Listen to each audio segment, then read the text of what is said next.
And Ben, it was a similar comment made by President Biden today as well. Is that so terrible to just say you can disagree with him, but we respect the fact that he contributed a lot to a lot of different leaders in this country? I don't think that would be a terrible way to talk about a deceased person who you disagreed with about what the top marginal tax rate should be. But in this case, what you're talking about disagreements about are real serious war crimes, crimes against humanity. During the final decades of his life, there was a list of countries that Dr. Kissinger could not visit because he was wanted for questioning by authorities there, including close U.S. allies in Western Europe. Like a Spanish judge, for example, issued a warrant for him in connection with the disappearance of Spanish citizens under Pinochet's reign of terror after Kissinger helped to remove the democratically elected president, Salvador Allende. If we're talking about things like Kissinger's notorious instructions to his deputy Alexander Haig for the bombing of Cambodia that killed 150,000 civilians, anything that flies on anything that moves, I would say we're not talking about the realm of normal political disagreements. We're talking about things. Let me give Sumantro a chance to respond. Truly criminal and monstrous. All right. My name is Ben Burgis, and this is Give Them an Argument. I am joined, as always, by our super producer, Jake Appett, and our very talented graphic designer, J. Andrew World. What you just heard was part of a debate that I did on Thursday night on Dan Abrams' show on News Nation. We're going to play you the whole segment and break it down very shortly. And after that, I'm going to play an interview with one of our all-time favorite returning guests, Slavoj Zizek, that goes through topics ranging from one versus two state solutions in Israel-Palestine to Malay's demented agenda in Argentina, to what kinds of freedom are worth wanting politically, to kind of friendly debate about compatibilism versus incompatibilism, about free will and determinism, to interpretations of quantum physics. Slavoj has joined us several previous times over the year, but honestly, I think this is my favorite of those conversations, and really, it's a high bar. So I'm excited to share it. I'm excited that we can close out this season of Give Them an Argument with a interview like this one. First, though, I want to play just a snippet of a conversation I had last Thursday, the day after Kissinger died, actually the same day that I did the News Nation interview debate, with Danny Bessner from American Prestige as a crossover bonus mini episode for patrons of both shows. If you are a GTAA patron, you've already heard this. If you aren't a patron yet, I don't know why. I'm disappointed by your life choices. But in any case, there's no time like the present. You get stuff like this, which is occasional and unpredictable, but you also get regular, consistent benefits like access to the Discord server and the patron-exclusive post games every Monday and Thursday nights. And most importantly, our undying love and appreciation for keeping this going. But in any case, let's roll the clip. Hello, everyone. Danny here, and I'm joined by Ben Burgis. Ben is, of course, the co-host. By co-host, I mean he's the sole host of Give Them an Argument with Ben Burgis. And we're here to talk about Henry Kissinger. So, Ben, why is Henry Kissinger an important figure? For real, you just wrote an obituary for the Daily Beast, and I'm curious mostly about why did you decide to write for the Daily Beast, and what did you want readers of the Daily Beast to take away from Kissinger? Yeah, well, look, being completely real about this and pulling the veil back a little bit, the reason I wrote it for the Daily Beast is that the opinion editor at the Daily Beast texted me and asked if I wanted to write something about Kissinger, and I already knew. And you couldn't turn down the $25.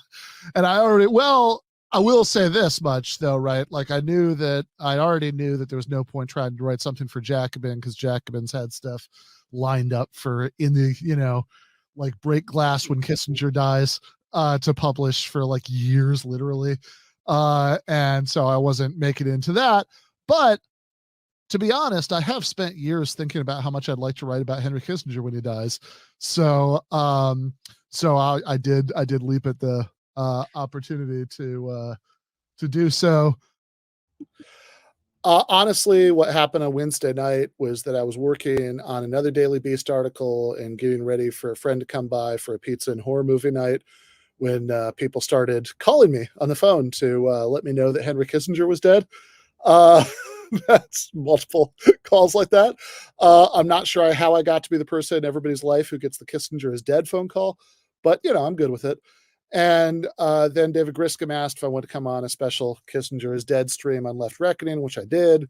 And then my friend came by and we did do the pizza and horror movie thing. It was Hail Mary pizza at Atwater, which for LA people, I'll say is actually recommended to me by Besner's wife. It is pretty excellent. And we watched the 2021 remake of Wrong Turn, which was honestly god awful, but in kind of a fascinating way that was sort of strangely fun to watch. And by the time we got, by the time that was all over, my friend had left. My editor at the Daily Beast had been texting to ask if I wanted to write a Kissinger obituary, and I ended up staying up till like 4 a.m. to do that. Since like I said to Bessner in that clip you just heard, after all the years of me writing and thinking about the old monster, I was not going to turn down the opportunity to write that particular obituary. I think we have some graphics of some of what I wrote about him over the years, the last couple of years. So this has been really a very, very long time coming. He's also of course covered extensively in my Christopher Hitchens book. So yeah, that's the actual obituary that I wrote for the Daily Beast. But in any case, fast forward to Thursday afternoon, and a producer from News Nation got in touch to ask if I wanted to come on the Dan Abrams show to argue about Kissinger's legacy with a guy from the American Conservative, and I definitely couldn't pass that up. But the way the timing worked out, I had like 10 minutes between the end of the Thursday night debate breakdown and when I had to log into the Zoom call for the News Nation segment. The breakdown that night was a short and sweet one David Griscom did of Crystal Ball and Sagar and Jetty's debate about Kissinger at breaking points, where Sagar pretty much runs the defense of Kissinger that you're about to see from the American Conservative guy who I ended up arguing with on News Nation. That he was this pragmatic, strategic realist, and that's such a better thing to be than being some wild neocon. And so, in any case, after Griscom and I broke down the Crystal Sagar debate, we ended the stream like this. I'll just play the short clip of the end of the stream. And the fact that Kissinger just got to come on and be like, oh, well, wise statesman, please tell us your thoughts on the world and help us figure a way out of this, and never really got seriously challenged on any of these kind of things, just shows how complicit a lot of the major American media figures from today to, back in the day have been in this. And, Hitchens, the Hitchens book is great. And I'm not even trying to take anything away from him on that. It's like the fact is that Hitchens is notable on this is because he was a kind of character who would, take those kind of positions. Totally. Got him into a little bit of trouble or whatnot. While so many other people in the American media just, very much take their marching orders and follow through on them. And I don't know, it's explicitly clear if you compare the way that Kissinger was treated in the American media versus anyone who says we shouldn't be killing civilians is. Absolutely. Yeah. Well, I can't improve on that. So it's some nice Irish whiskey here. Sure. I think wine, blood. For me, that's where I'm going. So cheers. Makes sense. Makes sense to me. Cheers. Cheers, Ben. Cheers, everyone out there. It's a good day. All right. And the way this is relevant is that I actually feel really good about how the News Nation spot went, and even better considering that it was on a very few hours of sleep and 20 minutes after I'd slammed a shot of Irish whiskey. But yeah, this is, excited to share this with you guys. It doesn't happen often that a prominent American dies, and many in the public and the media dance on his grave. But with the death of Henry Kissinger, the former Secretary of State, National Security Advisor under President Nixon, Ford, counselor to 12 presidents who passed away last night at the age of 100, many are doing just that. Kissinger is credited with opening the door for U.S. relations with China, easing tensions with the Soviet Union, but also for overseeing the end of U.S. involvement in the Vietnam War. He won the Nobel Prize for overseeing the peace talks, but was also criticized for expanding the war to Cambodia and Laos, leading to the deaths of tens of thousands, they say. And he's accused of prolonging the war long after the U.S. knew there was no winning. He also helped orchestrate the overthrow of democratically elected governments abroad, including Chile and Argentina. Needless to say, this is a man with a complicated legacy. And while most have been at least somewhat reverential in their coverage of the fact, that he died, others were not at all. Rolling Stone, for example, published an obituary where at the top reads, "Good riddance." The headline says, quote, "Henry Kissinger, war criminal beloved by America's ruling class, finally dies." Underneath, "The infamy of Nixon's foreign policy architect sits eternally beside that of history's worst mass murderers. A deeper shame attaches to the country that celebrates him." The article then goes on to compare Kissinger to Oklahoma City bomber Timothy McVeigh, except they say Kissinger killed more people. Not to be outdone, the Huffington Post published this headline, quote, "Henry Kissinger, America's most notorious war criminal, dies at 100. The titan of American foreign policy was complicit in millions of deaths and never showed remorse for his decisions." And on Twitter, also savaged Kissinger, including an account created 2 years ago dedicated solely to asking whether Kissinger is dead yet, tweeting simply, "Yes," shortly after the news was announced. Others calling him monster, evil, etc. Is it really warranted? Now, we don't generally do debates on this show, right? Usually I'll just take someone on. But on this one, we did want to hear both sides. So joining me now is Sumantra Mehta.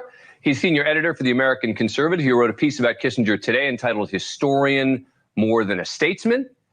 And Ben Burgis, he's a progressive commentator and host of the show Give Them an Argument with Ben Burgis. He's also penned an op-ed for the Daily Beast titled "Henry Kissinger Was One of the 20th Century's Greatest Monsters." Welcome to both of you. Ben, let me start with you. Are you troubled at all by the idea of dancing sort of on the grave of a guy who spent most of his career in public service for the U.S.? I'm not troubled by dancing on the grave of somebody who was very openly involved in the overthrow of a democratically elected government in a country that the United States was not in any way at war with, who said things like, "I don't see why Chile should be allowed to go communist just because its people are irresponsible," talking about the democratically elected democratic socialist president Salvador Allende, the guy who expanded the war to Cambodia and personally oversaw an indiscriminate bombing campaign that killed 150,000 civilians and destroyed that country so utterly that a pretty direct consequence of that was the rise of the Khmer Rouge and Pol Pot's killing field, a guy who backed the genocide in East Timor. These are real, serious historical crimes, and it seems a bit much to ask us to have more compassion for the architect of those crimes than for those millions of people who were victims of his of what he did all around the world.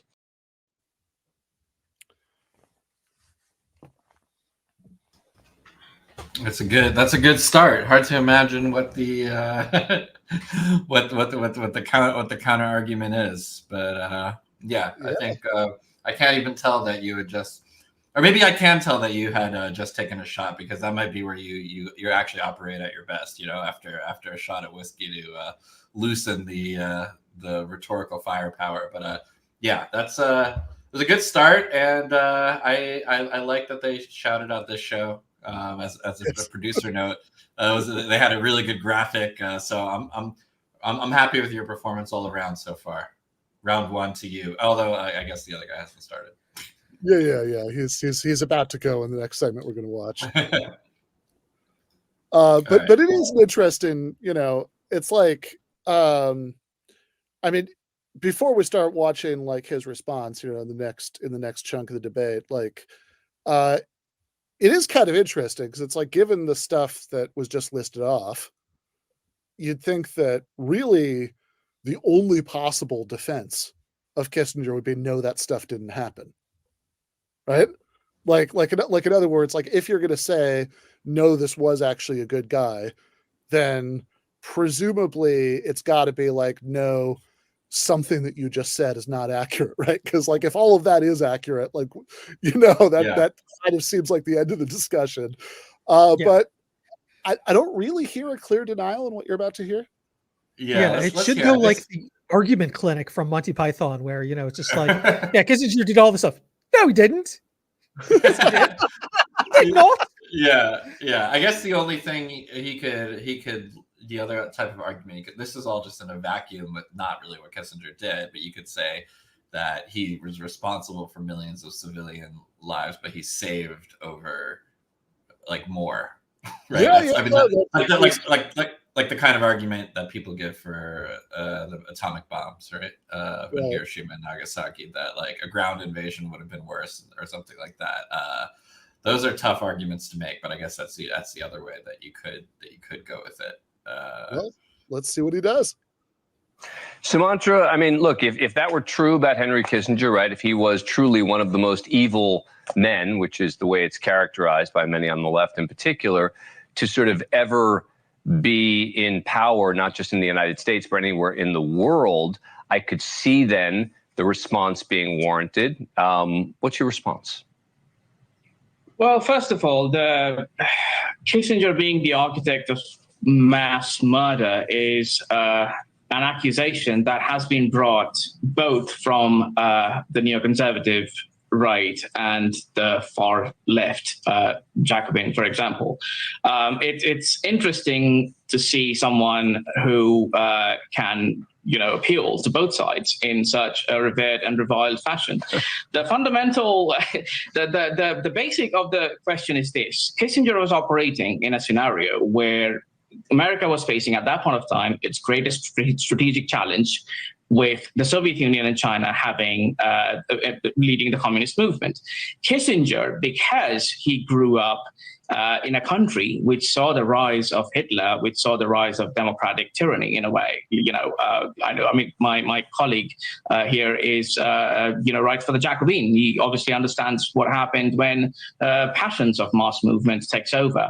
So he understood what happens, what happened in the scenario. He studied Metternich, and he was operating in a scenario where he was facing fundamentally three challenges. One, that Soviet Union and China was having sort of like a split between them, and he had to exploit that situation because it was in America's strategic interest. Now, whether that was good or bad is a different question altogether. But fundamentally, that had to be done because it was a challenge in front of the United States. Second, there was a war going on in the Middle East, and peace needs to be done. Kissinger was, in fact, one of the only person who the Arab sides, in fact, wanted to be in the peace process because they trusted him more and they didn't think that he would support the Israelis, on its own. Number two. Number three, he started the peace process with Vietnam, which essentially led to the withdrawal of American troops from Vietnam. Now, whether he has done bad things or whether he has, I find it interesting that, the word complicit is always used, which I don't really understand what that means. Like, did he direct Pakistanis to commit mass murder in Bangladesh? No, he did not. He didn't stop them. But again, he was operating within a scenario where India was a Soviet client state. So we have to understand that all the accusations that Kissinger essentially faces does not answer the question whether it was plausible, whether it was expedient, or whether it was moral. Okay. First thought about that, rewatching this, is that I don't actually hear a denial about any of the three instances that I mentioned, right? I talked about the overthrow of Salvador Allende in Chile and Kissinger's role in that, which I would have been very happy to expand on if anybody wanted to go back on it. Go back to it at any point in the rest of the segment, which nobody seemed to, although I do bring it up again in the part we watched the cold open. The bombing of Cambodia, right? Did not hear a denial about either his role in it or the civilian death toll. We do argue about Cambodia a little bit in the last section we're going to watch, but he doesn't deny that there, and he doesn't say a word about East Timor, which, by the way, in proportional terms, I mean, it's a small country, so but like 20% of the population of East Timor died after the Indonesian invasion that was backed by Kissinger and Gerald Ford. that proportionally speaking, that's the largest genocide of any nation since the Holocaust. And he doesn't mention that either. What he does, I mean, it kind of strikes me as very pre-canned. Like he kind of sort of came up with the things that he was prepared to defend Kissinger on. So there's like a bunch of stuff I didn't mention. So there's like his role in like peace process between, well, not Israelis and Palestinians, but like Israelis and, other Arabs and like Arab states in the Middle East. There's like kind of, I think, a reference in there somewhere to the Yom Kippur War and his role in there, and a sort of defense of Kissinger on Pakistan, which I didn't mention. Although even there, right, like he says like, oh, it's interesting the word complicit is always used. Well, I sure didn't use it, right? I didn't say he was complicit in the genocide in East Timor. I said he backed the genocide in East Timor. In other words, when Kissinger was essentially, the co-president for foreign affairs, right? Like, which is really the level of power that he had in the Nixon and Ford administrations. I mean, he was simultaneously holding the offices of Secretary of State and National Security Advisor, which nobody has done before and since. And he also exercised a lot of personal power over foreign policy that normally neither of those offices would exercise. Like, again, he was actually selecting targets at the Pentagon for the bombing of Cambodia. He was having conversations about like specific kidnappings and assassinations, in Latin America. But like when he was in that position, like Kissinger and Ford knew a year in advance that the Indonesian dictatorship that the U.S. was backing was planning to invade East Timor. And as the New York Times delicately put it in their obituary of him, there were concerns that the left-wing government of East Timor would go communist, in fact, there's one of Kissinger's aides told him, it would actually violate existing U.S. law for like Indonesia to be using American arms for this invasion. And Kissinger kind of said, "Oh, I know what the law is," right? Like that's. I think that rises beyond complicity. That's actually like, sort of directly assisting, having advanced knowledge of, and not only not stopping it, but like assisting in it happening. Right. So, I mean, that's my initial thought about that. I don't know if you guys had anything on this part. I would use the phrase riding shotgun. Yes. Yes, that is a good phrase. Yeah, I mean, I just to draw attention to like what his argument was. I mean, I just didn't really. Yeah, you're right that he made a few pre-canned arguments that he wanted to make that didn't really have to do with what you were saying, right? But then his language was argue if you want over whether it was good or bad. Yes, that's what we're here to do. Right, literally. but he had to. That's what he said. He had to.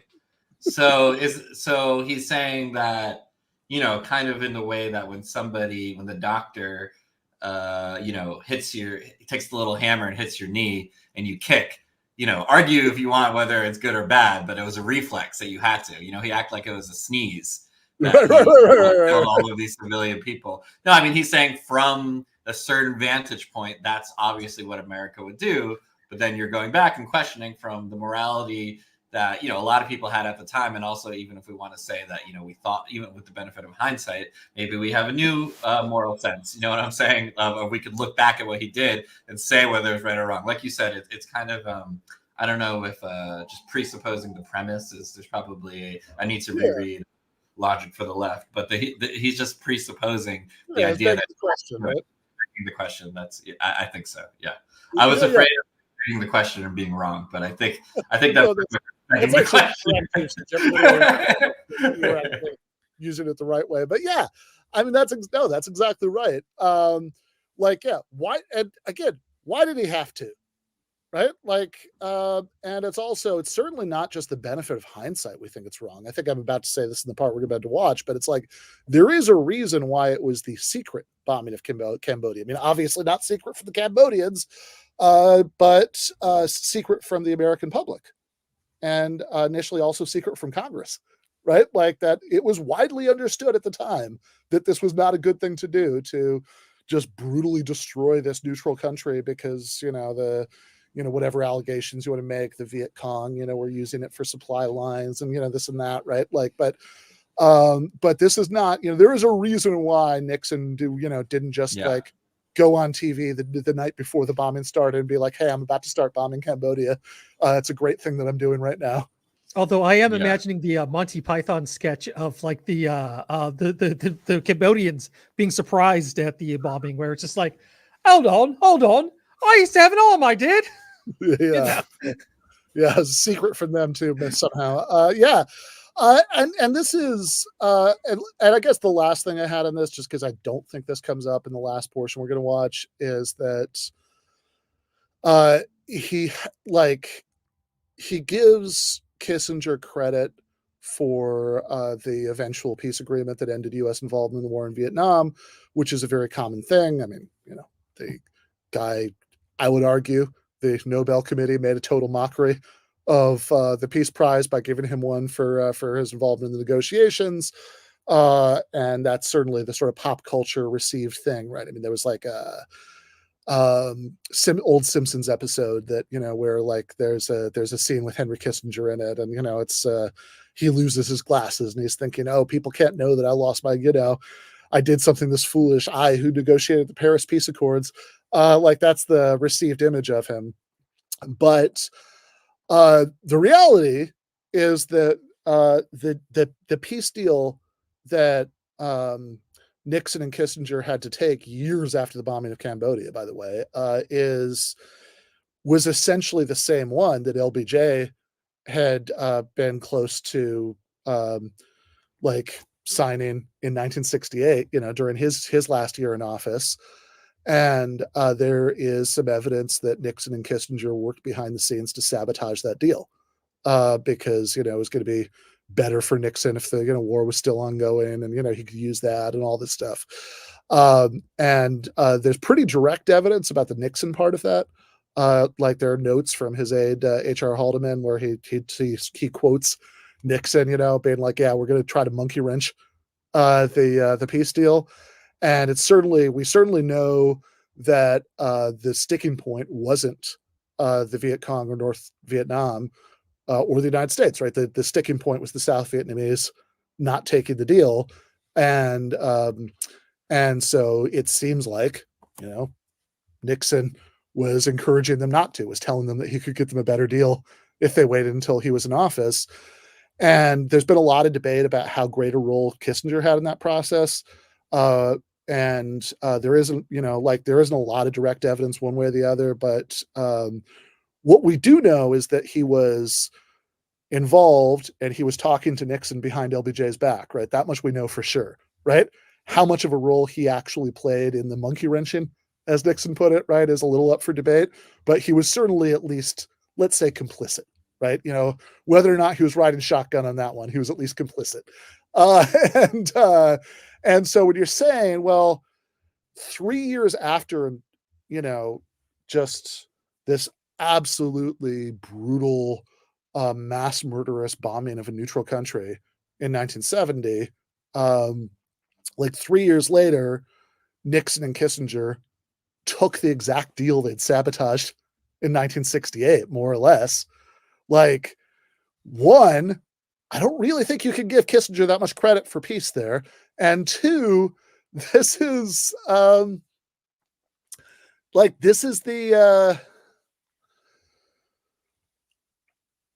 it's certainly not a package deal, right? The peace and the thing. And also, and this is what a lot of the remaining segment that, we're still going to watch, part 3 of 3 is going to be about. It's the whole thing. You can't even give him credit for being some Machiavellian master strategist who had this pragmatic understanding of how things worked, because the whole thing was premised on wishful thinking that, if we get rid of these supply lines and shelter in Cambodia, then that'll bring the Viet Cong to their knees and we'll get a better deal and, exit on terms more favorable to the U.S. Nope, that didn't happen, right? What did happen? Pol Pot.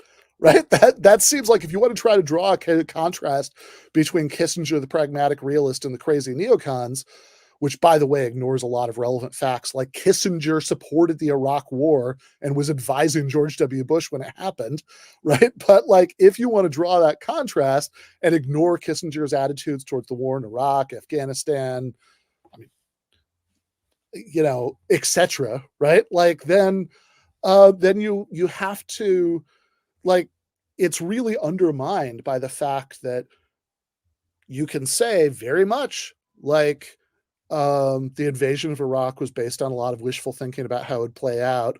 And among the horrors that it led to was the rise of ISIS. I think there's a pretty direct parallel there with Cambodia. Also, too, the fact that Nixon got away with sabotaging those negotiations led to Reagan doing the same thing, and with the Iranian hostage crisis, and was it 1980? That's true too.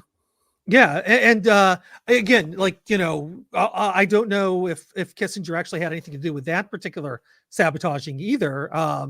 But like, the thing is, though, is because of that. Yeah, exactly. There's no evidence, and I'm not going to speculate. However, it's just the actions of the first, we can take that off the list of 200 crimes that that he definitely committed. But however, because of the first thing happening, directly led to, Reagan wouldn't have attempted that if Nixon and Kissinger got in trouble for that back in the 70s. Yeah, I mean, this is a general issue, right? That I mean, this is kind of why I, like, as little as I like the resistance lib crowd, I'm kind of on their team on the question of like the Trump indictment's been a good thing, right? That like I think there's a very long history of presidents never getting punished for anything, and it has really bad consequences. And even if they're like relatively insignificant crimes in the greater scheme of this shit, I think it's a baby step in the right direction for like some ex-president to be arrested for something.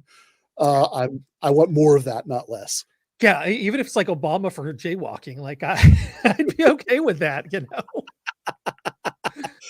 Oh man, now I want to hear the Michael Brooks like impression skit, of Obama getting arrested for jaywalking. All right, let's watch the last part of the debate. Well, let me ask you this question, and Ben, let me play this piece of sound from John Kirby today. It does seem to me that this is the way that when it comes to anyone else that we would be talking about him, if it wasn't for Henry Kissinger, which for whatever reason brings up so much anger. Here's John Kirby today. It's a huge loss. This was a man who, whether you agree with him or not, whether you hold the same views or not, he served in World War II, served his country bravely in uniform, and for decades afterward, which I think we can all be grateful for and appreciate, just the public service. And again, whether you saw eye to eye with him on every issue, there's no question that he shaped foreign policy decisions for decades, and he certainly had an impact on America's role in the world. And Ben, it was a similar comment made by President Biden today as well. Is that so terrible to just say you can disagree with him, but we respect the fact that he contributed a lot to a lot of different leaders in this country? I don't think that would be a terrible way to talk about a deceased person who you disagreed with about what the top marginal tax rate should be. But in this case, what you're talking about disagreements about are real serious war crimes, crimes against humanity. During the final decades of his life, there was a list of countries that Dr. Kissinger could not visit because he was wanted for question by authorities there, including close U.S. allies in Western Europe. Like a Spanish judge, for example, issued a warrant for him in connection with the disappearance of Spanish citizens under Pinochet's reign of terror after Kissinger helped to remove the democratically elected president, Salvador Allende.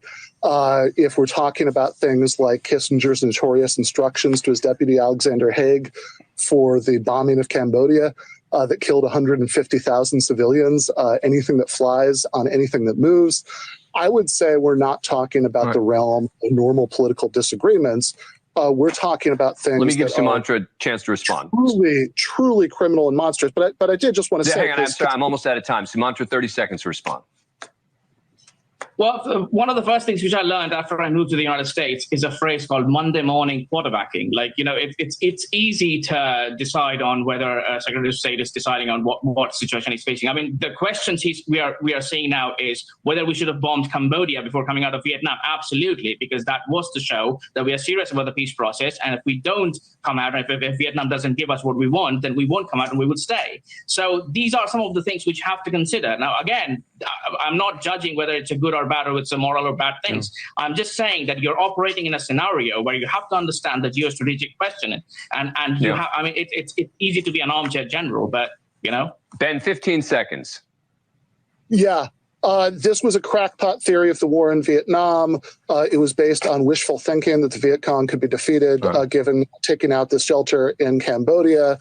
It was a wild violation of international law that had to be kept secret from the American public. There's a reason it had to be kept secret. It was widely understood at the time to be criminal. Ben, I wanted to make sure you got... The Vietnamese were flying back to Cambodia. They were flying back to Cambodia after attacking U.S. troops. We could do an hour. Okay, this is not a crackpot theory. This is a fact. Is that the same thing? No, but did that happen or not? Yes or no? But saying that is a fact is not the same. Did that happen or not? Yes, but that is not at all the same thing as saying that there's any strategic scenario that makes sense in the real world where that would have made a difference to the outcome of the war in Vietnam. This was a crackpot theory of things. Burgis and Sumantra Mehta, thank you very much for coming on the program. It was a debate. Thank you very much. Coming up.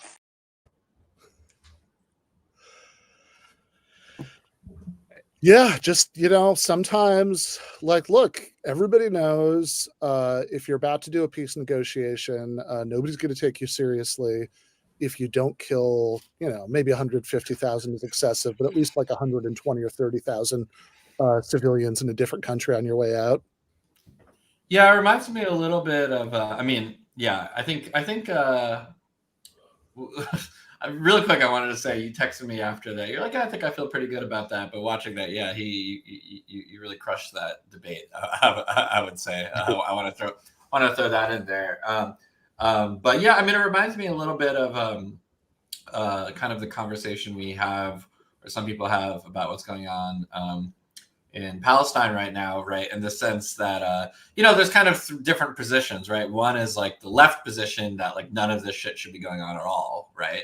And then there's kind of a more centrist position where it's Israel, which is kind of what Bernie says right now, right? To a lot of people's, but let's be clear about what he says. Bernie doesn't like there is a middle ground of I don't like the indiscriminate bombing, but they have the right to take out Hamas, right? And then there's what he was doing, right? Which is that so what I'm saying is that if you have a geopolitical goal, he will excuse any kind of fucking mass murder and violence in the pursuit of that geopolitical goal.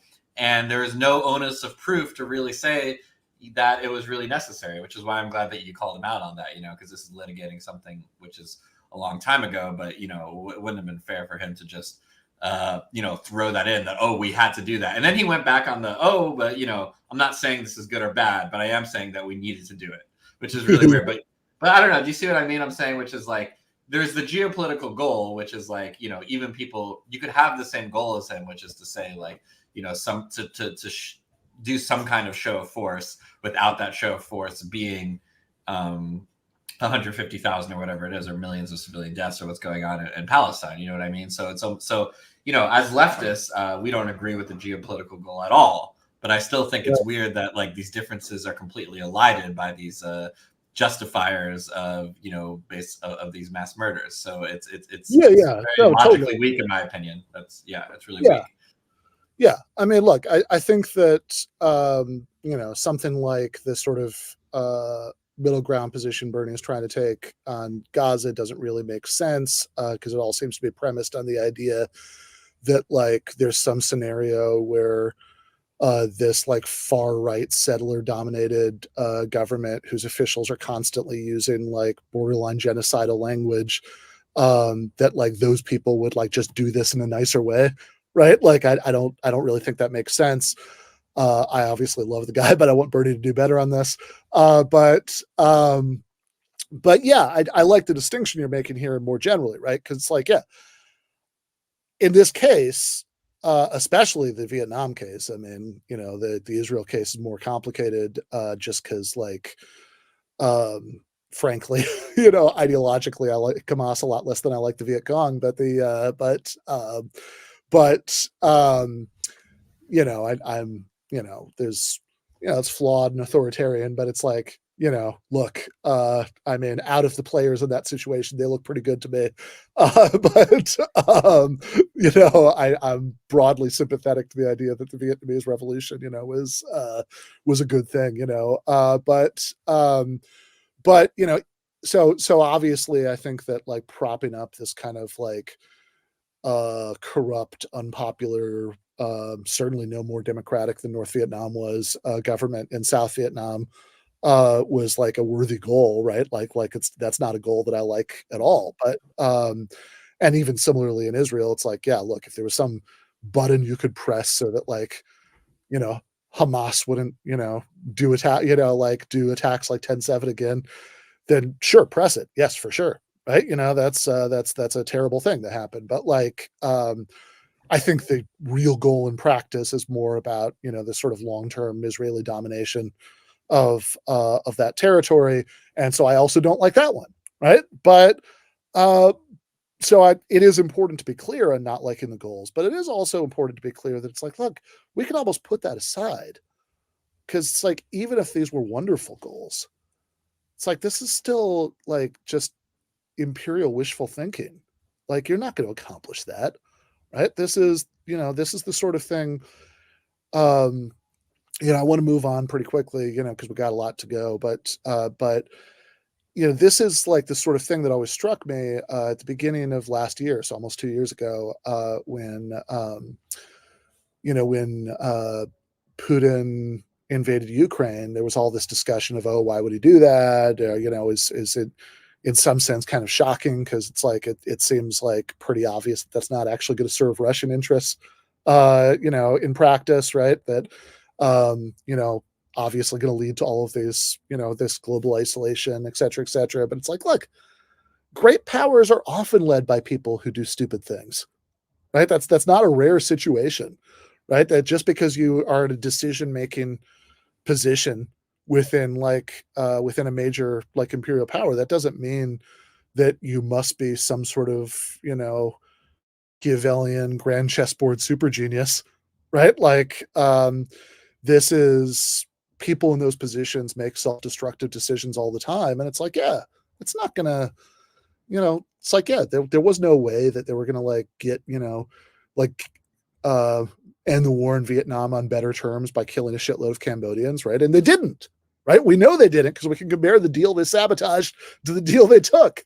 And I totally agree with your point. This is very relevant when you think about these more recent examples, like the case, certainly the case in Palestine. It's like, do you think Hamas is just not going to exist because of all this stuff is happening? That seems awfully unlikely, right? And even if it did, I can't wait to see what comes next, right? The successor organization, and I think there's a sort of an enduringly important point, right? Because it's not just a matter of correcting the record about what this one, now departed ghoul did in Southeast Asia, 50 years ago, right?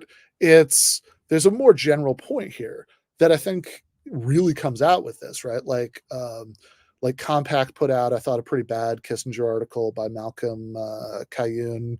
And if you look at the position that's taken in that article, or you look at this guy I was arguing with on News Nation, or you look at, for anybody who watched our breakdown last Thursday, the position that Sagar was taking in that debate, it's essentially all the same thing. And I think that this is really important for contemporary reasons. That it's like, okay, there are a lot of people now who will say from various perspectives, oh, we don't like the neocons, right? We want some sort of more realist approach to foreign policy, but they don't all mean the same thing, right? Like, is the objection, yep, that's the one. Yeah, he basically says, oh, look at all these, horrible things that neocons and liberal interventionists who thought they were very moral did in the last few decades. Like that's really what we should be talking about, not Kissinger. And if anything, Kissinger was better because he was like a pragmatic realist. And it's like, okay, again, even ignoring the fact that Kissinger supported the war in Iraq and was like a confidant and advisor to George W. Bush, which is, pretty fucking relevant. I mean, Bush, in fact, I think we have the tweet from Bush where he's memorializing Kissinger. We also have his oil painting, right? Since Bush's post-presidential career. He took up oil painting. I believe we have the oil. Yes, that's the Bush oil painting of Kissinger, right? Bush and Kissinger were tight. Kissinger was very on record supporting the wars in Iraq and Afghanistan. So it's like there the historical record is wrong. But there's also, I think, a more important thing. This is the last thing before we move on, which is just, yeah, okay. Almost everybody can agree now that the neocons are bad. That's kind of become a bad word, right? Very few people will call themselves that anymore, even though, there are lots of people who describe. But why, right? What's our objection to these guys, right? Is our objection to these guys that they couldn't care less about international law and that they start aggressive wars around the world that lead to, terrible human suffering and, and are often based on wishful thinking, etc.? Or is our objection to them their like rhetoric about loving democracy and human rights and stuff? Because those are actually kind of opposite critiques, right? Like I object to the neocons because I actually do like democracy and human rights. And I can see that like the kind of thing they support, is not going in that direction in practice, right? A more humane, more democratic, better world. And if you don't like the neocons for the opposite reason, we might be saying some of the same words at the same time. We might even come to conjecturally similar conclusions about some instances, but we are not on the same page. Okay. So I do want to move on. I want to transition in just a couple minutes to playing the Zizek interview. But before I do that, I'm going to stay on the general subject of war crimes because there are two things I want to bring up because I bring them up in the interview and I want to mention them now just so people know what I'm talking about. First, there's a reference to Zizek's lecture at the Frankfurt Book Fair shortly after the war started in Gaza. It's possible we're actually going to watch some of that in the postgame. We'll see how it goes. But right now, I just want to give you some very general context for what I'm talking about when I bring that up. When I'm talking to him, we actually spent a fair amount of time talking about Germany in this. The fair had been planning to do an award ceremony for a Palestinian novelist. I think we might even have the Reuters graphic on that, although we might not have grabbed that. I don't know. The novelist was also planning on doing a panel with her translator. And the organizers of the fair, yep, that's the one. They actually canceled the panel. This is all like a week after October 7th. They actually canceled the panel and delayed the award because they said, to give more space to Jewish and Israeli voices at the fair.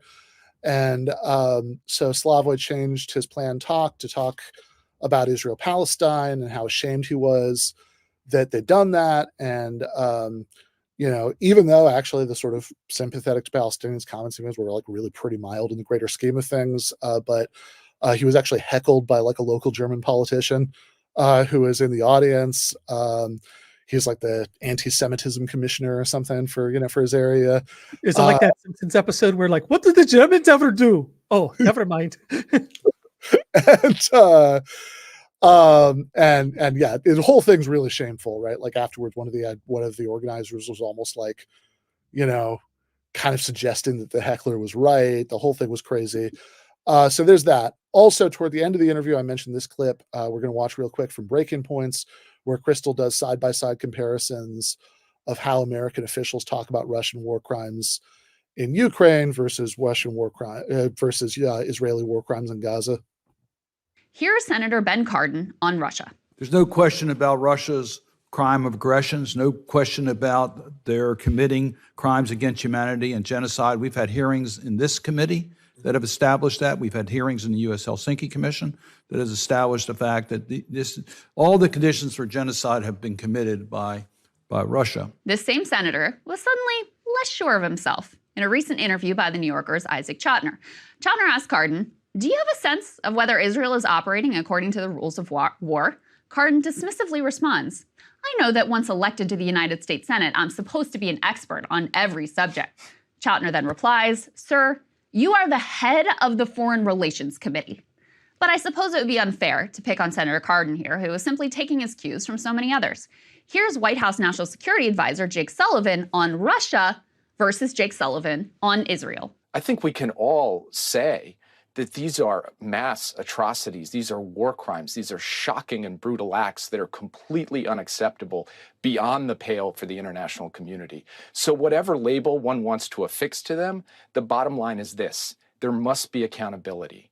And the United States will work with the international community to make sure there's accountability. You said today, as you said a number of times, about the importance of the laws of war being upheld.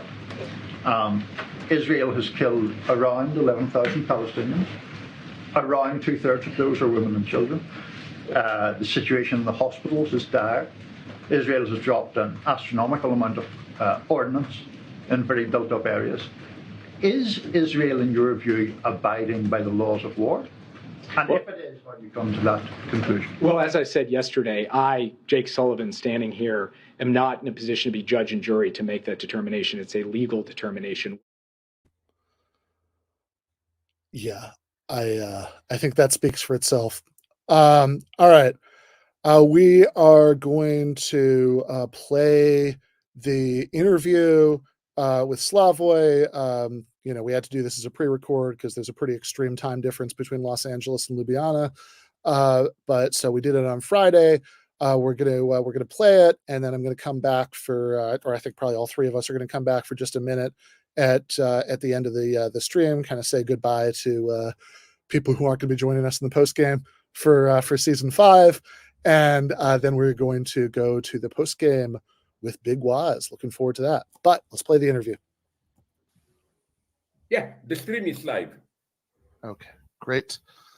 All right, I am now joined by Slavoj Zizek, coming back to the show after I don't think it's been that long, but it's been a little while. Oh, no. I feel at home, my God. I feel at home there, at your give them an argument base.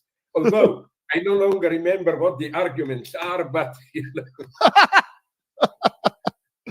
okay, start shooting. Fair enough. Well, you just wrote a book, Freedom, a disease without cure. And I thought it might be interesting, before we start talking about politics, to get into some of the more philosophical aspects of what you're writing in the book. I did have a very specific question about it, but before I get to that, do you want to just kind of give people a general sense of what you're doing in this book? Many people maybe will not be satisfied because, as you said, I really try to address the fundamental questions about the status of freedom, but in both directions, not only politically. What could freedom mean today? What does it mean to be free actually, and so on? Here I complicate things. We can immediately go into it. But also on this nothing is more fundamental than society, but let's say lower level, more elementary level, what does it mean, freedom, in view of today's cognitive scientific research, and so on? Because as most of our viewers and listeners probably know, the main thesis is that freedom is, they like the term, user's illusion. So they admit, intelligent scientists, that of course there are acts or moments when you feel free, but they claim feeling free just means that your desires, intentions, which can be totally naturalistically determined, are not thwarted. You can do what you desire, but you are not free in choosing what you desire. So this is not just a theoretical point. That's an interesting insight made, although now I almost less and less disagree with him politically, by the big bestseller guy Yuval Harari. No? made this point, which is a simple one but intelligent, that till now, with all these DNA or manipulations of our brain and so on, these debates about freedom, are we really free or not, were mostly purely academic debates. For example, one can get a cynical double example. Take a Derridean or pseudo-Lacanian deconstructionist who tells you you don't have a unique self, you are not speaking, you are spoken by language, dissenter, blah, blah, blah. But nonetheless, the way they speak, when they argue, they act as if they are free beings who say what they want to say. So it didn't change our everyday self-experience. But with these direct scientific interventions into brain, are we free or not? It's no longer just a abstract theoretical question.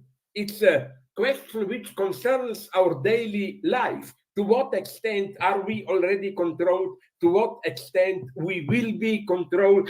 What, as I already tried to develop in detail, what is really ominous and what the Chinese are already doing. But at the same time, I must add, don't focus on Chinese. We often focus on China as it's the worst possible. We are doing the same, just at a little bit more refined, but refined means here invisible, not so transparent level, So here, it's a nice point. Now I will make professional propaganda. Why philosophy is so important. We live in a unique time where this question, which was till now considered an abstract philosophical question, do we really have a free will or not, blah, blah. No, this is becoming a question that has effects on our daily life. And I think this question has to be answered directly, because many leftists see in artificial intelligence and so on a threat to our freedom. But their reaction is simply, so let's limit it, contain it, control it, and so on. But beneath all this, there is a question which is not nonsensical. It is the question, but forget about social domination and control. Are we, as animals, speaking animals, are we fundamentally free or not? And I try to grapple with this point. Here then enters quantum physics and all that. But on the other side, of course, I raise also the question of freedom in social sense. There, I think I bring something at least moderately new. My first point is this opposition that I elaborate following Hegel between abstract and concrete freedom. First, as a good materialist, I emphasize that freedom is not simply opposed to necessities, not natural necessities in the sense of obeying rules and so on. We can be concretely free only within a certain set of rules. Let me give you an example. What the two of us, what we are doing now, we can talk freely. Why? Because subconsciously, okay, me less than you, but we know English language, we obey its rules.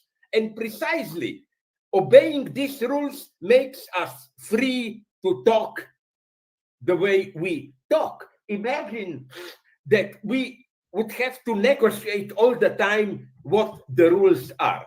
In some totally abstract sense, we would be more free, but it would be a totally suffocating freedom. So based on this, I try to elaborate a couple of points. First, I think what in one of our past sessions, it's a very simple point.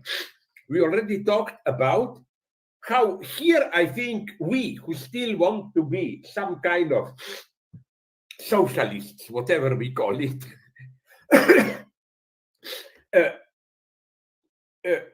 not so much oppose liberalism, but go a little bit deeper and fully accept the fact that our freedom needs to be embedded in certain social circumstances for our freedoms to be actual freedoms. You know, for example, I don't know if I mentioned it in this book of mine, but that was the problem with, it was very limited, but nonetheless, it was a minimal something, Obamacare. Remember what was the right-wing populist counterpoint? So now the state will prescribe to us, to each doctor, blah, blah, blah. This is the general tendency, and it's an ingenious trick of, let's call it bourgeois ideology, to present us new actual limitations of our freedom as new freedoms. You know who is the best example here? He's almost my favorite guy. You know, when I say this, I mean pure horror, of course, no? You know, this guy, Milei, the new Argentinian president, he brought the notion of freedom to the end.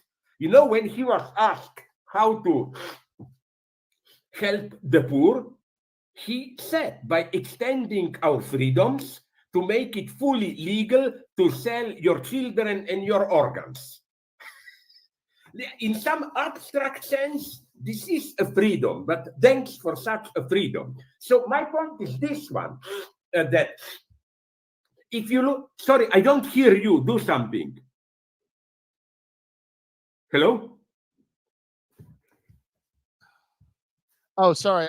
I just said it's a certain kind of freedom from limitation, you know, from constraint. But it's but if what you care about is freedom from domination or ability to sort of conduct your life as you would like, then yes, the idea of a world where people are, I suppose, selling their organs for Bitcoin so they can, you know, make rent seems like about as extreme a form of domination as I can imagine.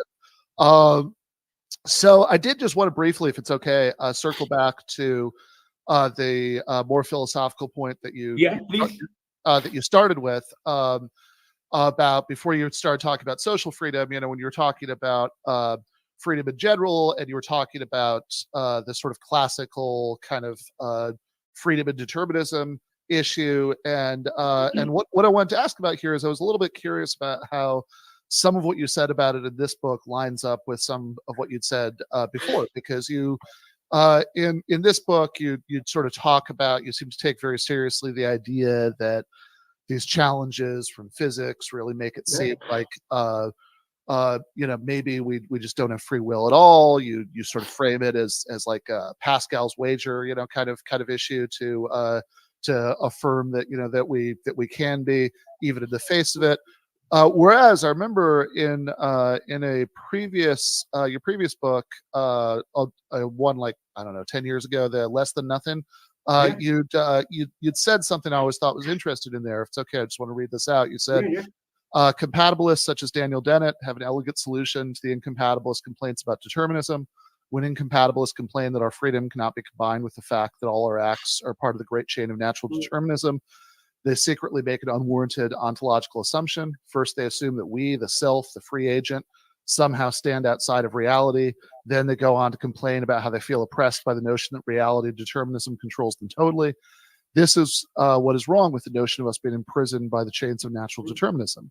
We thereby obfuscate the fact that we are part of reality, that the possible local conflict between our free striving and external reality that resists it is a conflict inherent in reality itself. That is to say, there's nothing oppressive or constraining about the fact that our innermost strivings are predetermined.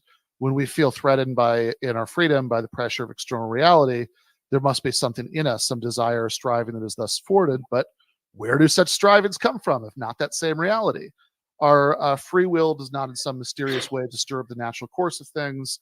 it is part and parcel of that course. For us to be truly and radically free, in quotation marks, would entail that there's no positive content involved in our free act.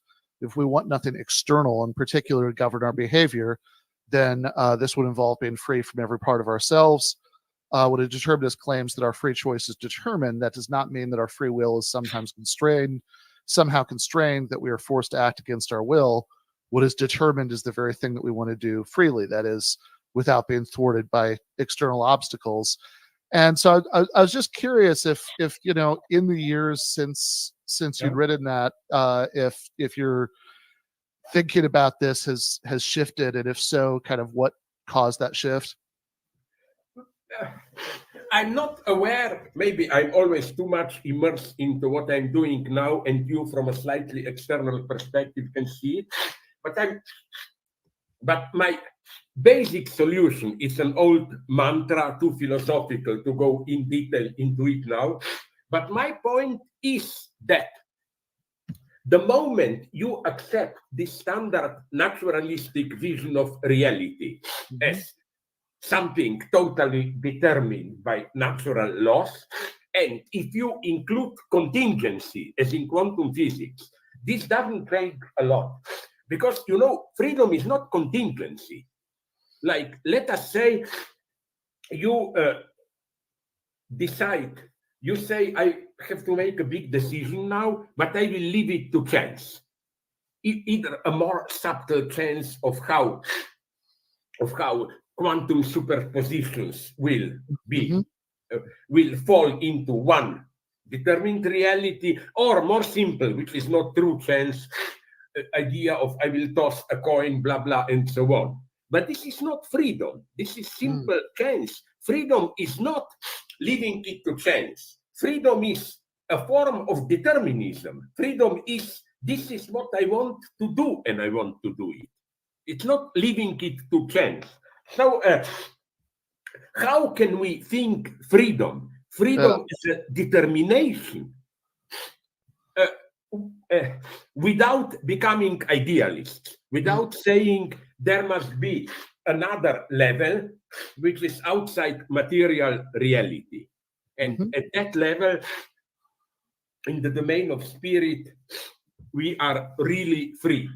You know what worries me here, me as an old materialist, that these big disclosures, these big results, the last Nobel Prize for Physics, were precisely the guys who experimentally proved for Bohr against Einstein that two particles that you split, which are correlated, can somehow communicate faster than the speed of light.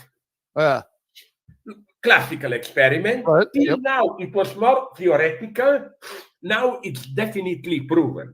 But here our enemies, New Age spiritualists, enter. They say, Einstein was right in his description of reality, where nothing can move faster than the speed of light.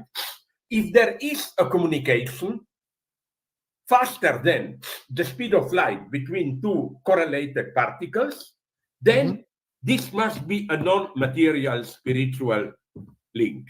So our material reality is not all that is, and so on and so on. I try precisely to reject this. Okay, to cut a long story short, I think that, that only quantum physics, but correctly interpreted with all these paradoxes, opens up a space for freedom, for what only with us humans emerges as free will. It opens up a space for it in natural reality itself, demonstrating that the image of natural reality as a wholly deterministic space is not true. And the beauty of it, I think, is that you don't need any higher spiritual level here to operate with. You just have to accept, and now we come to the metaphysical beauty of quantum physics. You know, now we live in a wonderful era. Till now, for the last 60, 70 years, the so-called Copenhagen interpretation predominated. Right. The basic thesis of Copenhagen interpretation is, as we all know, don't think, just calculate. The Copenhagen reading simply prohibited not even the metaphysical, this ontological question. Okay, quantum physics speaks about something, waves, oscillations, collapse of wave function, but what's the ontological status of this? Niels Bohr says, these are just our calculations. The only reality we know is the naive material reality. Naive in the sense that it acts following our common sense, but now things are changing. I love this violent return of metaphysical questions, and you know what's the beauty of it? The standard materialist notion is that reality is spatio-temporal. Object moves in time within space, these two basic coordinates.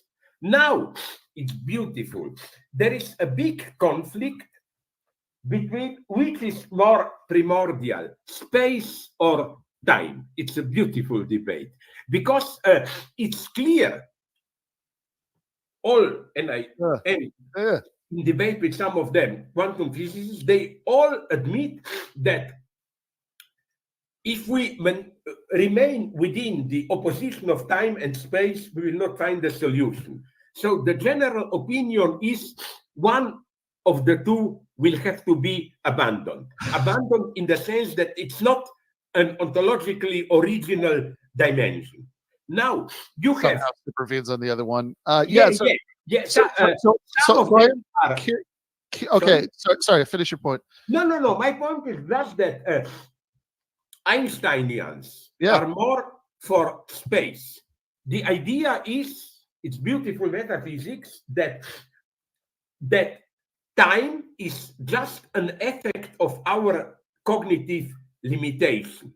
Like, I cannot see everything, all of, let's say, your room, so I need time to move from here to there. And it's much more complex, but the basic idea is that the reality itself already exists, everything, what we perceive as past, future, and present, in an atemporal block. Right. And that time is just because we are finite beings who cannot grasp it all. But then there are guys, my guys, who claim no, time is the primordial dimension. And that here, of course, I enter with my speculations time in the sense of antagonism, Hegelian negativity, and so on and so on. So comes second. Yeah, so like I would circle it back a little bit though, right? Like on the face of it, you think like if quantum physics is supposed to help with free will, then it's a little bit confusing as to how, because it seems like either like I think Bohr says at some point, there are like hidden variables and it's actually deterministic anyway. Oh, wait a minute.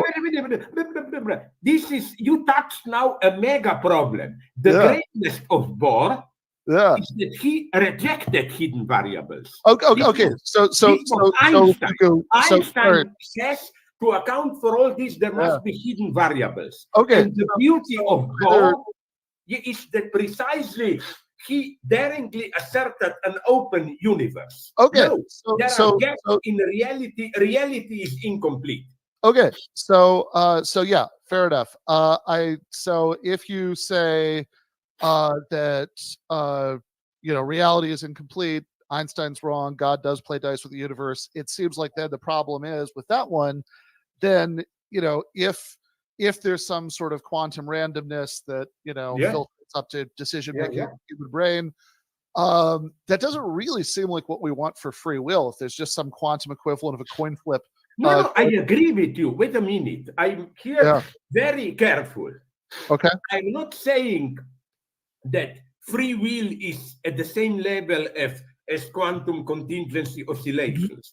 I'm just saying that in order for free will not to be just a user's illusion, then somehow reality must not be totally predetermined. Reality must be open. Now, we are far from free will, but in a negative way, if you take the traditional naturalistic notion of universe as a closed deterministic complex, then obviously there is no space of free will. Well, it's not obvious to everybody, right? This is how can you do it? Tell me how. Well, I mean, you be a compatibilist. This is the position you seem to be endorsing less than nothing, that you say that you deny that not being predetermined is a condition of free will, that you say free will, or the kind of free will that we care about the most, might be something like, for example, our capacity to consider alternate courses of action, to reflect on and be moved by reasons for and against, those courses of action, etc., and that none of that is in conflict with free will. That perhaps, none of that is in conflict with the assumption of physical determinism. That perhaps if you have if your conception of if what you think you need to be in order to be free in the ways that might matter, certainly for moral evaluation, for responsibility for your actions. If you think that what you need to be free in order to be free in that way is this kind of radical freedom from the laws of physics, then sure, maybe you need this quantum indeterminacy. But I wonder, is that really the kind of freedom that matters on a human level? No, but I think that it does. Maybe I changed my position, because I think that the position that, if I got you correctly, you advocate now, is the position that even if we are at some basic ontological level just mechanisms, I mean, automatic mechanisms determined, blah, blah. At the level of social life, we experience ourselves as free. Certainly, yeah. I think that's not enough. Well, but it's not just that we experience ourselves as free. I want to be really clear about that, right? Because somebody could say, I agree that that's not very interesting if all we say is, it seems as if we're free, or maybe it's like a useful illusion rather than a useless one to say that we're free. If that's all you say, then I agree. That's yes, I agree that that's a very limited interest. But my question is it actually the case that in order to be free, like in other words, in order to objectively be free in the way that matters, there's surely lots of different kinds of freedom or senses of freedom, and I would deny that some of them conflict with the assumption of determinism. But could it be that in order to be free in the way that matters for moral responsibility, for something objectively being your fault or to your credit, when you do it, that for that, right, that the kind of freedom that matters might be not so much freedom from causation, freedom from the laws of physics, but this kind of freedom to determine the course of your life through, as I say, being these capacities to understand and be moved by reasons for and against different courses of action. That seems to be what separates us from other kinds of animals that we wouldn't necessarily think are free in that way.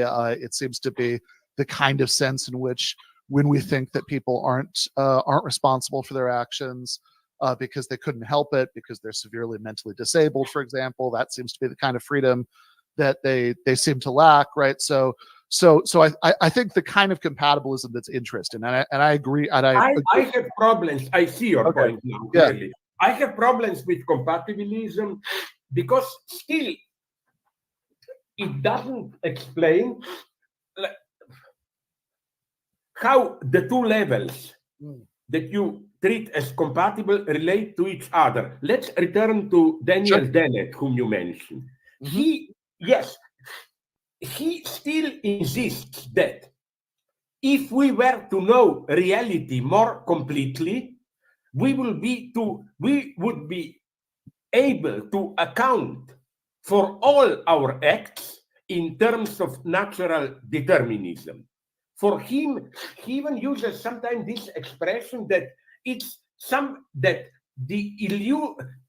intentionality. Like when you explain, he gives this example. If I ask you now to do something, to turn off or on your light, the answer, why did you do that, would be because we communicate not at the material level and I ask you to do this. But then it says that a complete true explanation in the strict scientific sense would have been to describe this at a more elementary level, that I'm telling you something can be translated into how atomic, subatomic particles move, which affect you, and so on. So that for Dennett, nonetheless, the language of intentionality, he gets a little bit ambiguous here, but his basic insight is that the language of intentionality is a kind of a useful simplification.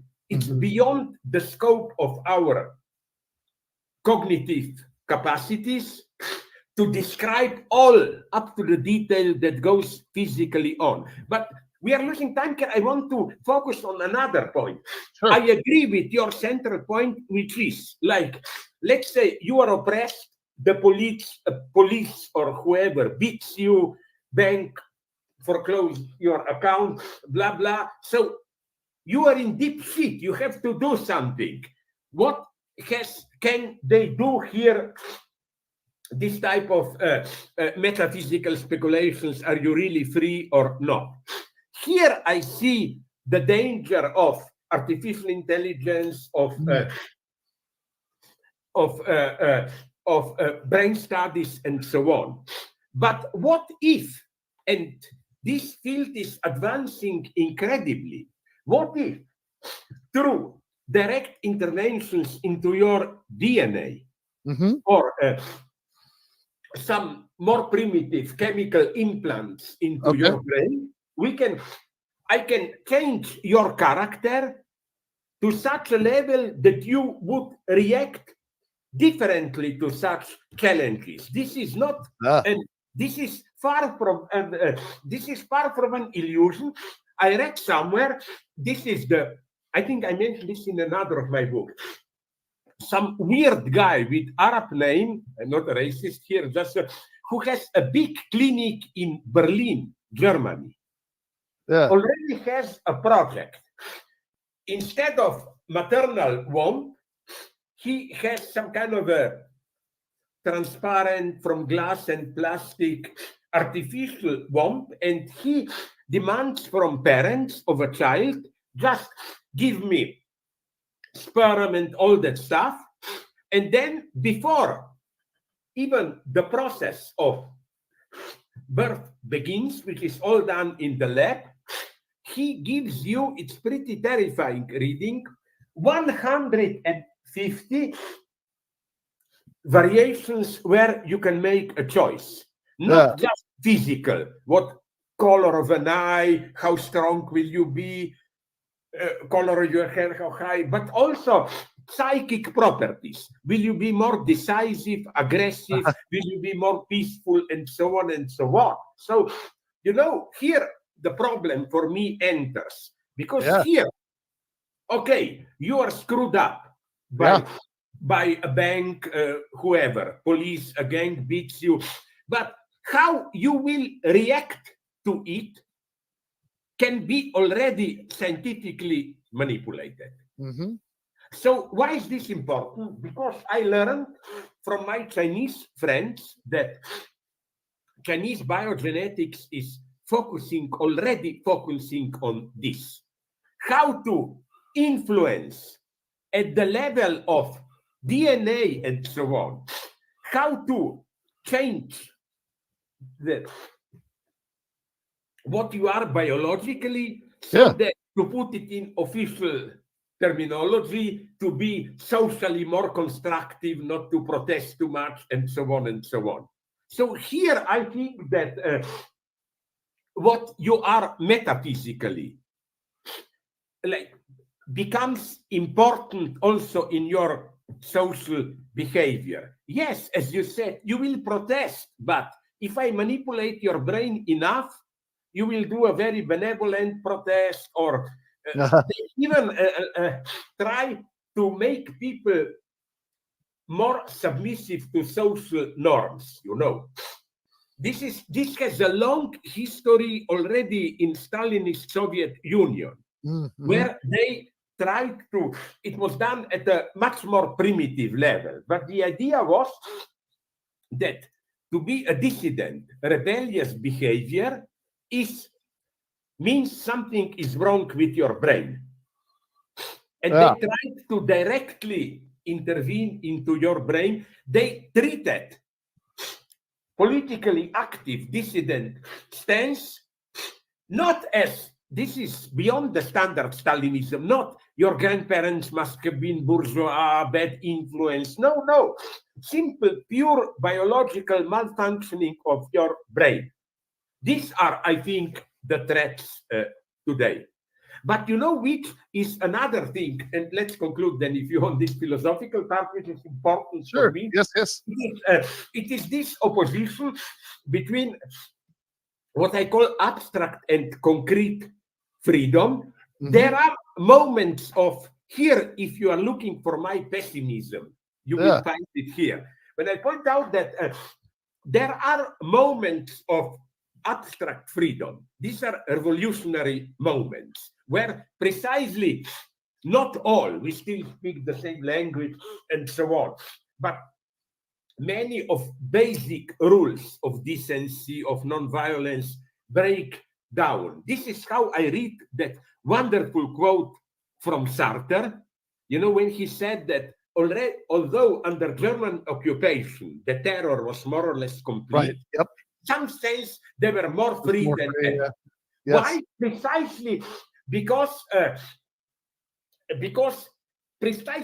there was no space for freedom within the existing set of rules imposed by the German occupier. You have to think more radically. But another thing here, which I find productive in the first half, more metaphysical of my book. Yes. Also, when I emphasize the difference between explicit, this is my eternal motive, explicit and implicit unwritten rules. Right. This is also very important. Freedom. This is today more important than ever. Freedom is not just enabled by a set of rules, but even for these rules to function, you have to obey many implicit, unwritten rules, which are crucial. And maybe I remember when we had our previous conversations, we already touched this problem. Take somebody like Donald Trump. Yes. He was not so much violating explicit rules as, you know, violating the implicit rules. You had a certain law, a certain rule that was evoked. For example, now he's again playing with this. Under certain circumstances, the president has the right to declare emergency state, to send the army on the streets, and so on. But the understanding was implicit understanding that you do this only where you had either a mega natural catastrophe and so on and so on.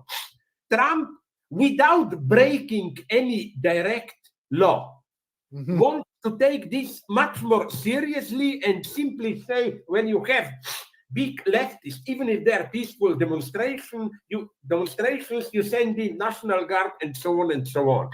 This is another big lesson, more than ever important today. But would you agree, and this brings us maybe to the second more political part, I'm so sorry for this, would you agree that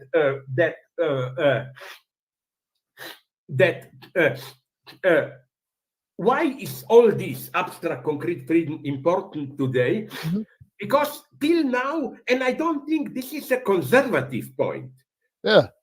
Till now, with all political struggles and so on, yeah, we, at least most of us, agreed that we can be effectively free only as nonetheless sharing some sense of community. Like I argue for my argumentation, but I will not directly start shooting at you or whatever, become directly aggressive. Now, Trump and his guys are openly advocating this option. They say, you see the beautiful paradox. What we thought till now, that it was the domain of the left, we violate all the rules. The right is now doing this. They are all the time, not just Trump, but all those horrible guys. My God, with guys like this, I say, maybe I'm against death penalty, but after we kill these guys, you know. I mean, just be careful and listen carefully to the language of DeSantis, Trump, and so on. Trump even at some point says that if the true people's will, which means voting for him, will not be respected, we have the right to violate Constitution, all the laws, and so on and so on. He's talking as a wild revolutionary. It's another thing what he really wants to do, but I think that he is more and more ready to go pretty far here. You know, let's not forget that. How far do you think he would go? I mean, this is I mean, like, that's a genuine question. I have no idea. I have no precise answer. I just think that maybe, why not? They are ready to go further than the 6th of January. 6th of January was simply badly realized. It was not well prepared and so on. Now he will try to do a better thing. Didn't Trump already better in the cynical sense, better for him? For example, Trump, I think we already mentioned this once. I love this point, that Trump is well aware, this will be a nightmare for traditional leftists, but I like this point, that you know that on the 6th of January, in a subtle way, the army didn't play such a bad role, because the army likes social stability. And I remember some high-ranked generals said openly, if Trump goes too far in canceling election, blah, blah, blah, they will have to intervene. Mm-hmm. I think that there are examples when people, my God, now I will sound really as a crazy leftist reactionary.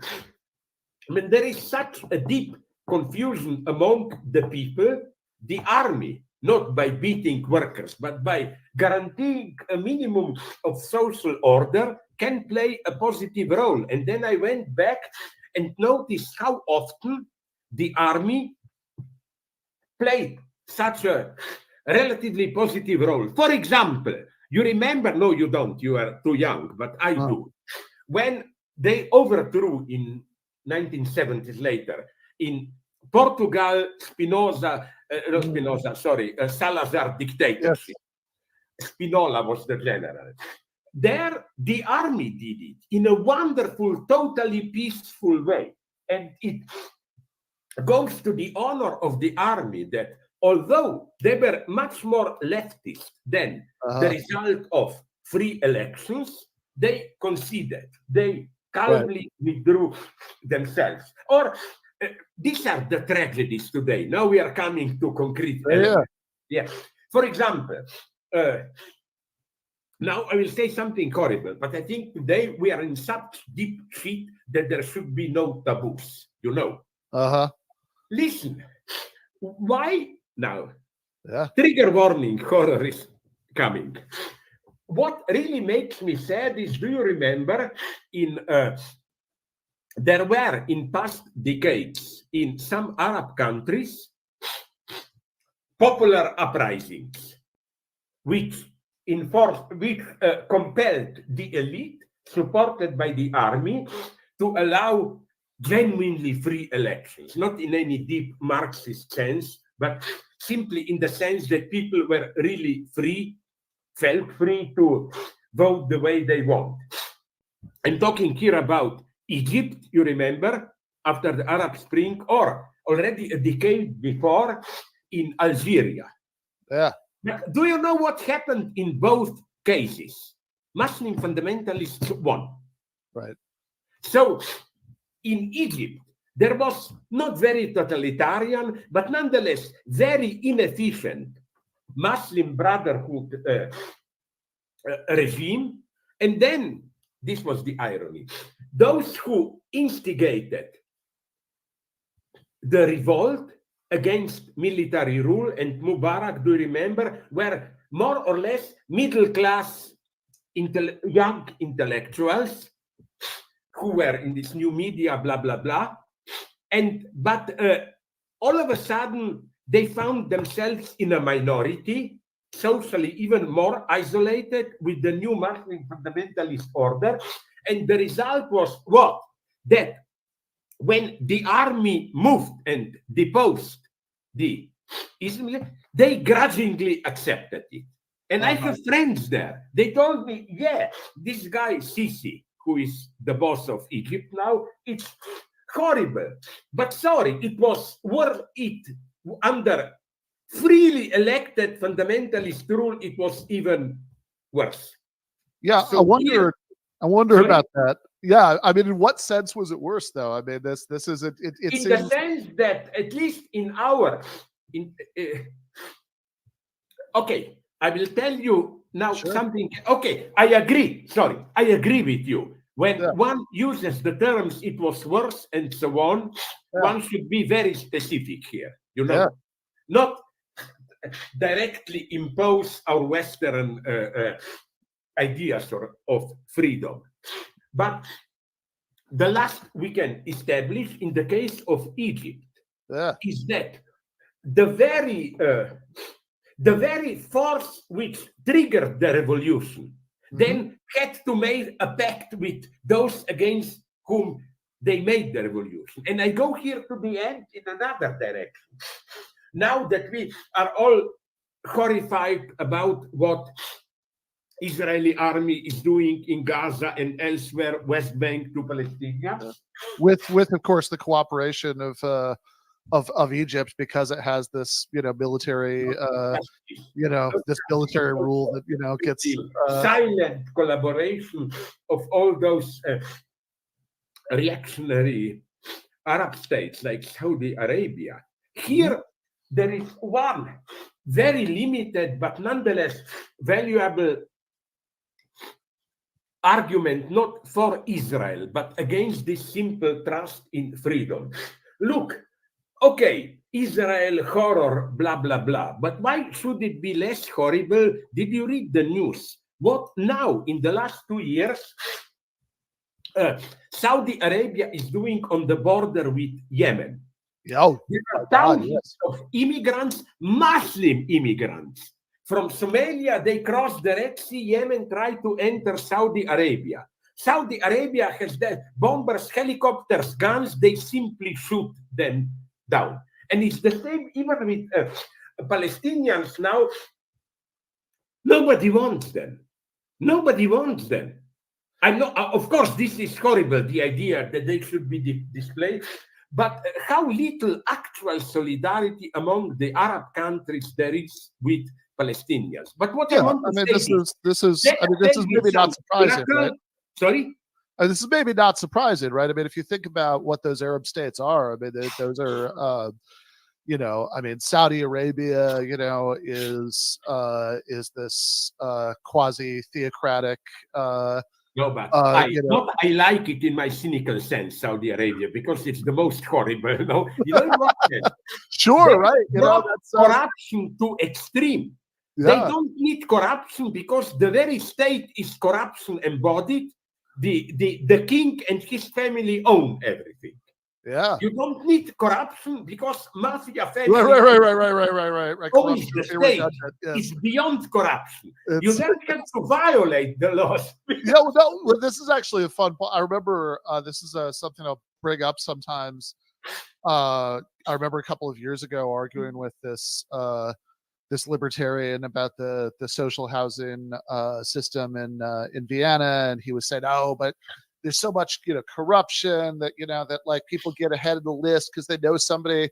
Like, okay, but what you want to do is privatize it, which would make corruption redundant, right? It's not like like the whole thing about corruption is that like corruption is only arises when you have like legal rules where everybody is supposed to be treated equally, rather that's how we should learn to speak. No taboos. We should admit all these paradoxes. So let's say through some miracle peace between Israel and Saudi Arabia, and they say, okay, as part of a compromise, let's give back, even if it's not Hamas, Gaza Strip, more free Palestinians do what they want. But do you really think it's not necessary that they will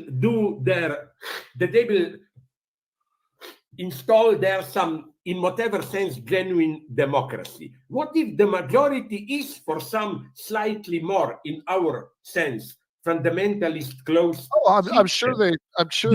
This is Afghanistan. Look, 20 years or how long of American occupation, and you know what was the miracle?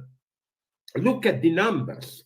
The official Afghani army, supported by United States, had 3-4 times more arms than Taliban. They got tremendous amount of money to develop social life, blah, blah. And when the United States left, it simply disintegrated. Yeah, they were not ready. Disintegrated. So, I mean, it disintegrated so quickly that like literally the government the United States had left behind couldn't survive long enough for American troops to make it to the airport. No, I mean, look, I totally take your point. I think that if there were an independent Palestinian state tomorrow, I'm sure a lot of the look, I'm obviously somebody who I support abortion rights, I support gay rights, and so there would be many laws of this state that I wouldn't like. I don't doubt that for a second. But although of course people often present this point as if there's as if somehow right now there were like abortions and gay marriages going on under Israeli occupation in those places, which there aren't either, right? But they have but yeah, look, I do think we should be honest about this. And I mean, my position, like, I think Israel is an apartheid state. It's, for the last 56 years, there have been, millions of people who are subjects but not citizens. Certainly on the West Bank, settlers have all the legal rights of Israeli citizens. They could vote in Israeli elections. If they're accused of a crime, they're tried in a regular civilian court. Palestinians who live they don't have any of those rights. And Gaza, I mean, really, I think we're seeing something. I mean, like the overwhelming majority of the population is from its homes. We're seeing something that's really going on here. We totally agree here. Can I give you another? Well, but I was going to say, very quickly, it's like, I also think that sometimes leftists want everything that we think to be treated as if there was like all the same thing.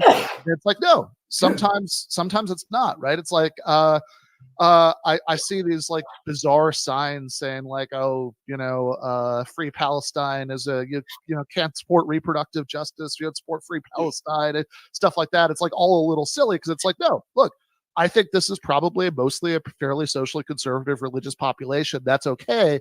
People don't have to agree with me on social policy for me to want them not to be brutalized in this way.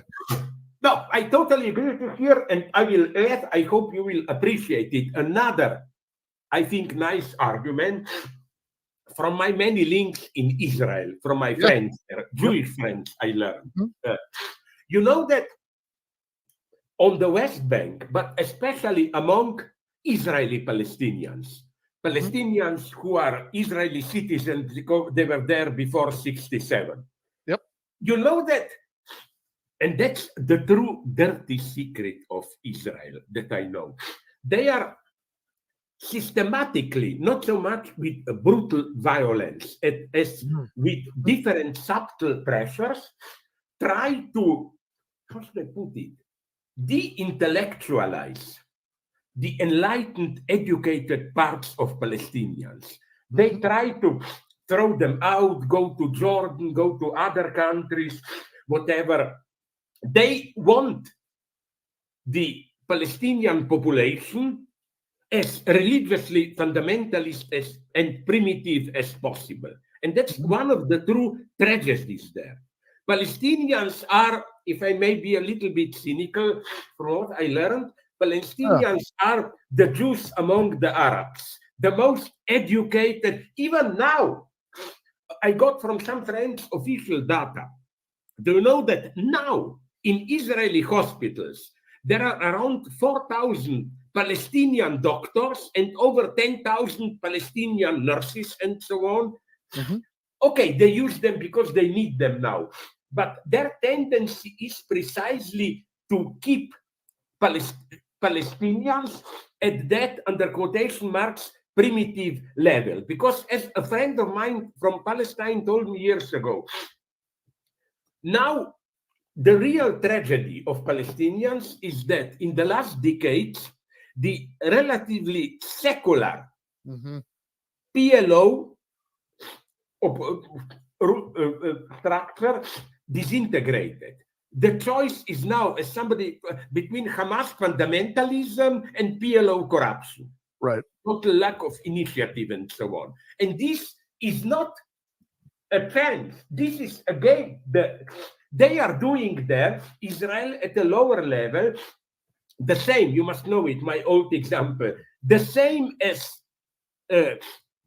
British were doing in India. It's not true. Here I oppose Homi Baba, who said this imitation, Englishman wants everybody to be like them. No, quite on the contrary. From early 1800s, the British reprinted the most fundamentalist Hindu books, because they discovered that if they remain within their traditional ideology, it will be much easier to dominate Indians. And again, Israel is doing the same now. This is a really a dirty play. I remember when I was first time, 10 years, even more ago, in Ramallah, in Palestine.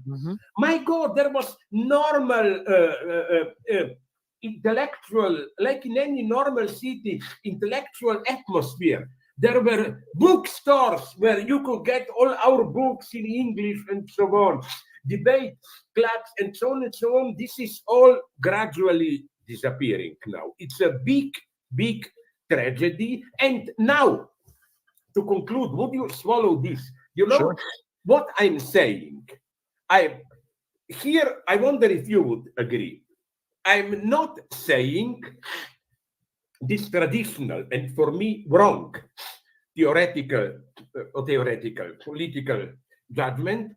I'm not saying, okay, maybe they went a little bit too far, but what Hamas did there was part of a brutal guerrilla warfare and so on and so on. No, I don't buy that. You must know what. And here I am just one step from people who were slaughtered there in those kibbutzes in the south by Hamas. You know that they were the most progressive. I know people who knew them. You know that they were the most progressive part. They constantly were in contact with Gaza Arabs, bringing blah, blah, blah. And this is why I think that's the tragedy. That now I'm speaking like a Stalinist, objectively, as to its social function, the Hamas slaughter served perfectly the interest of these new messianic Jewish fundamentalists. Ben-Gvir, Smotrich, and so on. Because can I now tell my dirty story for which we will be both arrested? They published it somewhere, but it got lost. Maybe in Philosophical Salon. Maybe, okay, our listeners, I'm sure, don't know this story. You remember, I mentioned the movie Ghost by Ewan McGregor, Pierce Brosnan, you remember? Well, it's a nice political thriller, and a journalist is at the end killed because he discovered something. What? That the ex-prime minister of the United States, modeled upon Tony Blair, was from his youth educated as a CIA agent to take over as British prime minister. The idea was that he should be a little bit to the left, Labour Party, but in foreign policy, totally pro-American. And as the reviewer said, of course, this is in all probability not true. But in a way, if it were to be true, it would render clear everything.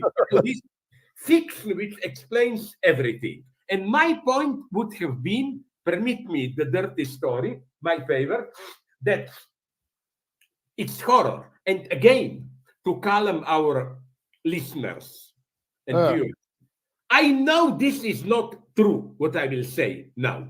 But that's, I think, the objective logic. I'm not saying Hamas and the Israel messianic fundamentalists are really on the same side connected, but they are caught in a deadly tango supporting each other. Okay, so I constructed a fiction of how maybe came to this attack. I imagined one of these ultra hardliners, messianic hardliners, Israel, phoning Hamas to Gaza. Say, how you remember us? We supported you financially so that you are as strong now as you are, which incidentally, do you know, it's a fact. There's that clip of Smotrich, I think. He says openly, Netanyahu said a couple of times, yes, that it was Israeli policy that the only way really to prevent the two-state solution is to keep Palestinians divided. Right. So for them, PLO was too secular, so we need a fundamentalist counterpoint.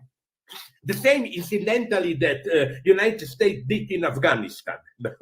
No Taliban without previous American support. Okay, so this fundamentalist said, you remember we gave you money because Israel was for over a decade with millions of dollars financing Hamas, just to keep Palestinians peace. So, okay, let's go on with that conversation. Like the Israeli fundamentalist guy says, listen, you remember you owe us, now we ask you for a small favor.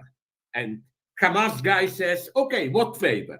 And Israeli guy said, why don't you make an attack somewhere in the south close to Gaza, kill a couple of hundred people? This would serve us perfectly. Why?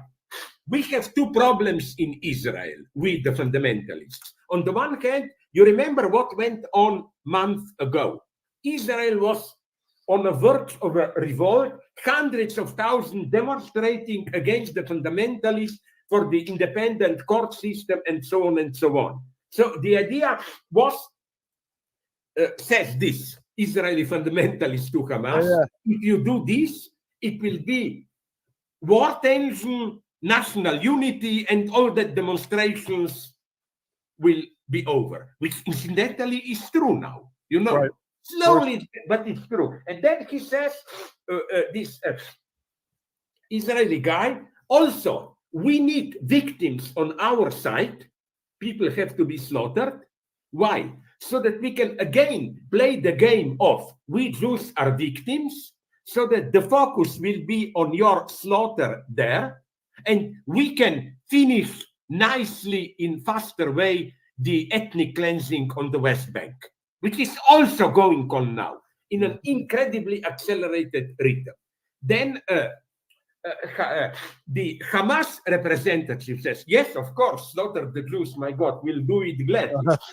because the Israeli guy says, you know, those people that you will slaughter there, they are half friends of Palestinians. We also don't care. Right. Then the Hamas guy says, but please promise us another thing.